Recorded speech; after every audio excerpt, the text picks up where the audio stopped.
welcome to Flooring Models Kit Review time. Today we've got Bandai's 1/12 scale Shore Trooper, and as this is the 4th of May, obviously Star Wars Day, may the 4th be with you, it wouldn't be right without doing a couple of Star Wars kits. So, usual thing, Bandai are really bringing these out at the moment, lots of new stuff. This is the Rogue One, obviously, the Shore Trooper, that sort of different type of Stormtrooper effect. With the more sort of material based, obviously he is in tropical climates than the standard sort of Snow Trooper or Stormtrooper or Death Trooper or everything else. Usual thing running around the box, got some great box art ones. These are the newer types of Stormtrooper as well, so they've actually got slightly better articulated limbs, which means you can pose them a little bit more naturally. So your kit number for this one is, ready for it, 021051-2700. Also known as a Shore Trooper. Okay, so in the box, to be honest, I've been sat on this particular kit for 6 months since it got released, and I haven't even looked in the box with it. So, usual thing, we get a couple of bags with the screws and the various parts down in there. We got our usual instruction sheet. Okay. Beautiful box art, a couple of things from the film as well, and now it's out on DVD. It really does look very, very nice. So, starting off with usual things down in here, we're working with the helmet. Obviously, this is a total sort of redesign for the helmet as well, so it's going to go together slightly different to we've seen the other ones, but no problem with those, looking very, very nice. Okay, then into the chest armor. This is where everything is slightly going to go different with these things. The chest plates are good, but the actual arms are slightly articulated differently on the newer kits. Okay, so that is the chest part all done, and then moving straight over here, if we get it around the right way, okay, we can see working our way down and obviously putting the body armor onto the inner workings. Okay, the neck system going down in there, which is pretty much reminiscent of any of the Stormtrooper family. Okay, putting those right on as we go through, and then working our way literally along and down. Okay, then over to the other side, it is that thing of really working through the model. So we've got actually the groin area down into the hips and everywhere. Then we're working obviously on the thighs, but because it's this sort of khaki material, it's all got the natural folds and things in there, making them a little bit different. As we said, we have this slightly different way of doing the actual knees and shoulders now. The way that they fit in, I think, is a lot better. It makes them more posable in a more natural way, which is really nice. Okay, and those being fitted down lower. Still got the old-fashioned ankle joint into this one. The newer, bigger ones have a far better ankle joint system. I was hoping to see that sort of filter its way down into these, but alas, no. Okay, and then working our way down. Then you're just going to rinse and repeat for the other side, adding the legs on as we know, and then literally it's going to be a case of doing the same with the arms. So we obviously got your upper arm, the shoulder bell armor being put on, and then working our way down through them. And again, it's got that nicer lower arm system to it.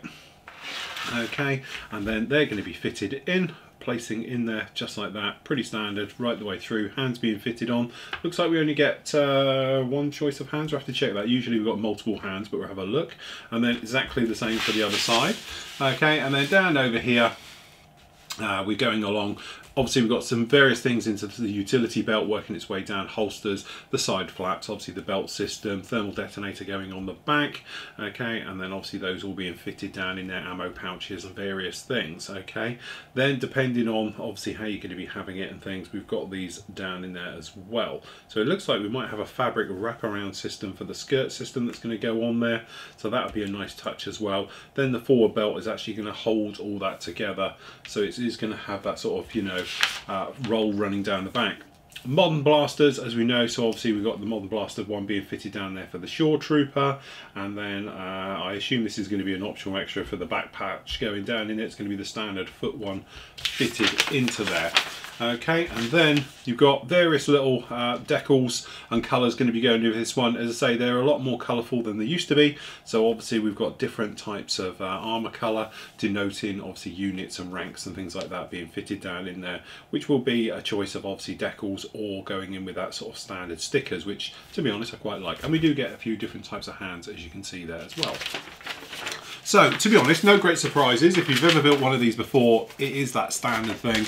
They are pretty much all alike as they go right the way through, and they go together exactly the same, which in some ways is really nice because Bandai have almost, I say almost, there's a few little things I would change, but almost nailed this to be pretty much a perfect type of fit together kit. If you were watching, we did a live build the other day. We did the bigger one, the 1/6 Stormtrooper. We built it in 2 hours flat. It was that simple to go through. Anyway, we start with sort of Under Armour and the guns and the various bits, as you can see down in here. Yeah, beautiful. Exactly what we'd expect from Bandai. This very nice way that they do sort of multicoloured injection moulding on the same sprue, which I absolutely love. So you've got clear parts up here, then obviously you've got different colours, and then sometimes you get different textures and different types of materials down in there as well. Okay, but generally no great surprises with any of that. But as you can see, looking around, we've got the parts, you've got some very nice details with the padding and things like that in the hands, which is nice touch.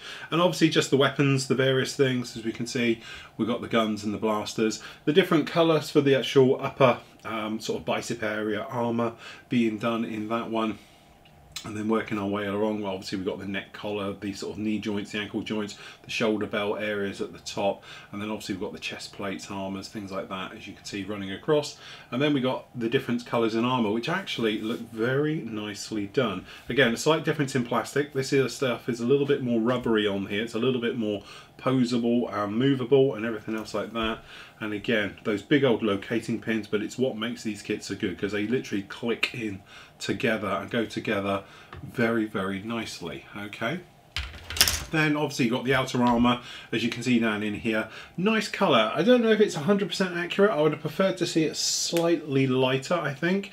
The colours tend to be pretty good, but I don't know, this just looks a little bit too sort of buff to me.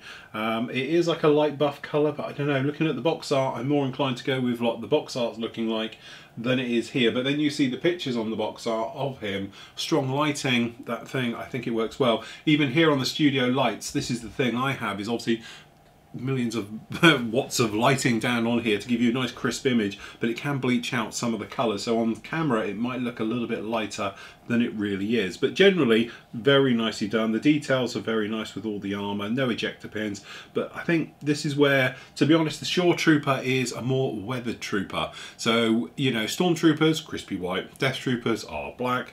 It's nice to have a different type of one where you can work a natural weathering. We're not talking Boba Fett type weathering, but we are looking at scuffs. You can see down here the artwork, it's got scuffs, and that normal thing from being down on the ground would pick up.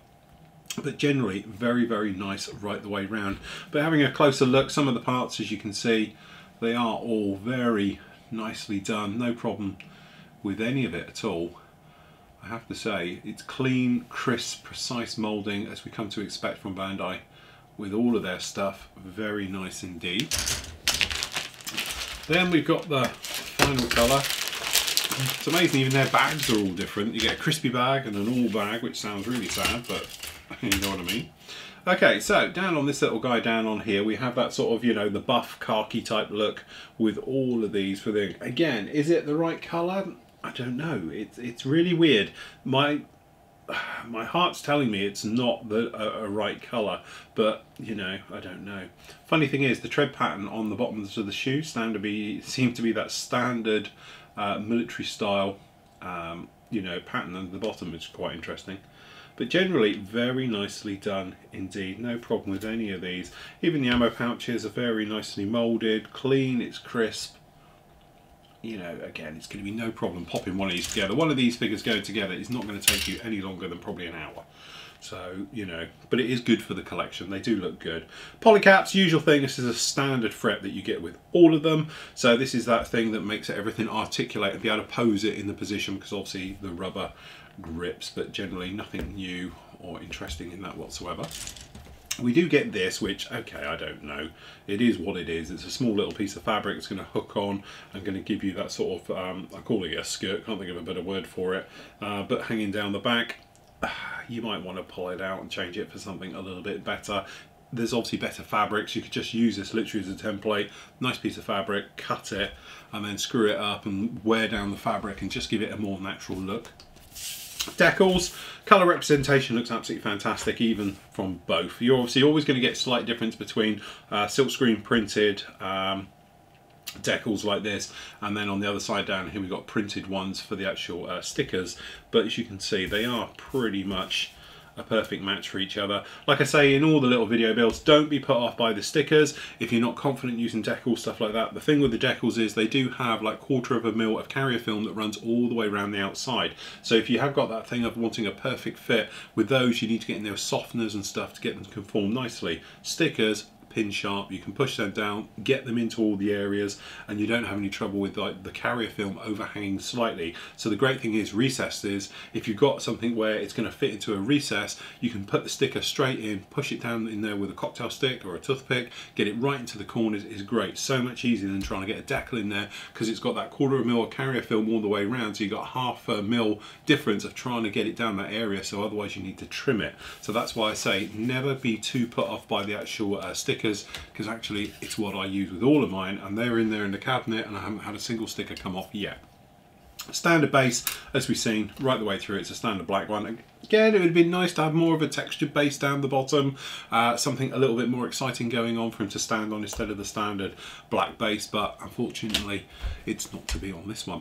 So there we go, that is the Shore Trooper. Again, you can't fault them, they're beautiful, they're great, the kids love them, but with this particular one it'd be quite nice because we can actually give this guy a little bit of weathering, just give him a little bit of presence, a little bit of a diorama base perhaps, something else like that, and you can turn out with something absolutely fantastic.